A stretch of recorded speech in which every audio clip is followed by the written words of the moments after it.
এই দুনিয়া থাকার জায়গা নয়, এটা আসার জায়গা ছিল, এসেছি কিন্তু থাকার জায়গা এই জন্য নয়। যেহেতু আমরা জানি, আমরা বুঝি, কিন্তু তারপরও আমরা দুনিয়াতে থাকার জন্য পাগল হয়ে আছি, ঠিক কিনা?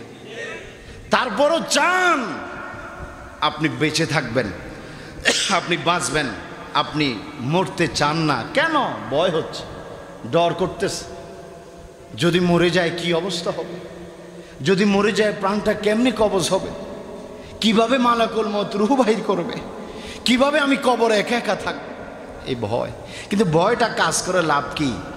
কিন্তু সেই মোতাবেক তো আমরা চলি। আসলে যদি চলতাম তাহলে কি এই ভয় আমাদের থাকতো? আপনি আমি যদি বাঁচতে নাই চাইতাম, অসুস্থ হয়ে গেলে চট্টগ্রাম মেডিকেলে যাইতাম না, অসুস্থ হয়ে গেলে ইবনে সিনাতে যাইতাম না, অসুস্থ হয়ে গেলে আমরা ঢাকায় হসপিটালে যাইতাম না। যাই কেন? সুস্থতার জন্য, একটু ভালোভাবে বেঁচে থাকার জন্য, ঠিক কিনা?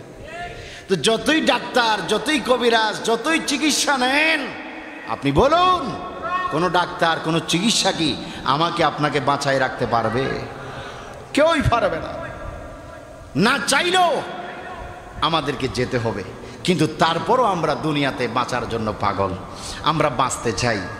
কিন্তু আমার নবী বলেন, উম্মত, দুনিয়াতে তুমি বাঁচার জন্য পেরেশান হচ্ছ, বাঁচার জন্য, থাকার জন্য যুদ্ধ করছো, বাঁচবে বাঁচবে বাঁচবে বাঁচবে তুমি স্বপ্ন দেখে তুমি বড় বাড়ি বানাচ্ছ, বাঁচবে বাঁচবে বেঁচে থাকবে বলে বলে তুমি বড় অট্টালিকা তৈরি করছো, বাঁচবে বাঁচবে বেঁচে থাকবে বলে তুমি বড় মার্কেট, বড় কত কিছু বানাইছো, সাজাইছো।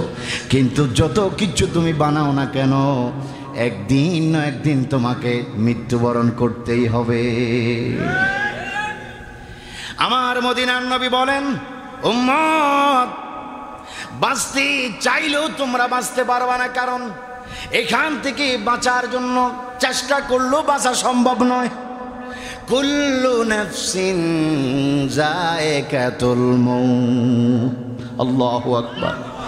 এটা নির্দিষ্ট, এটা 100%-এর চাইতে 100% মৃত্যু আপনাকে হতে হবে। রাসূল বলে, উম্মতে, তুমি বাঁচতে চাইলেও বাঁচতে পারবা না, এটা বাঁচার জায়গা নয়, থাকার জায়গা নয়। কিন্তু উম্মতে, আমি রাসূল তোমাকে বলে গেলাম, জাহান্নাম বলে একটা জায়গা রয়েছে, জাহান্নাম বলে একটা স্থান রয়েছে আখিরাতের মধ্যে। এই দুনিয়াতে যদি তুমি আল্লাহকে মেনে চলো, এই দুনিয়াতে যদি তুমি আমি রাসূলুল্লাহকে মেনে চলো, এই দুনিয়াতে যদি তুমি আল্লাহ নবীর মহব্বত যদি অন্তরে রেখে আমি নবীর আদর্শ মোতাবেক যদি তুমি তোমার জীবনকে যদি পরিচালনা তুমি করতে পারো, আমি নবীর সুন্নতকে যদি তুমি আঁকড়ে ধারণ করতে পারো, আমি নবীকে যদি মানার মতো যদি মানতে পারো, উম্মতরে আমি রাসূল তোমাদেরকে গ্যারান্টি দিলাম, জাহান্নাম থেকে তোমরা অতি সহজেই আখিরাতে বেঁচে তোমরা জান্নাত লাভ করতে পারবে। জোরে বলুন সুবহানাল্লাহ।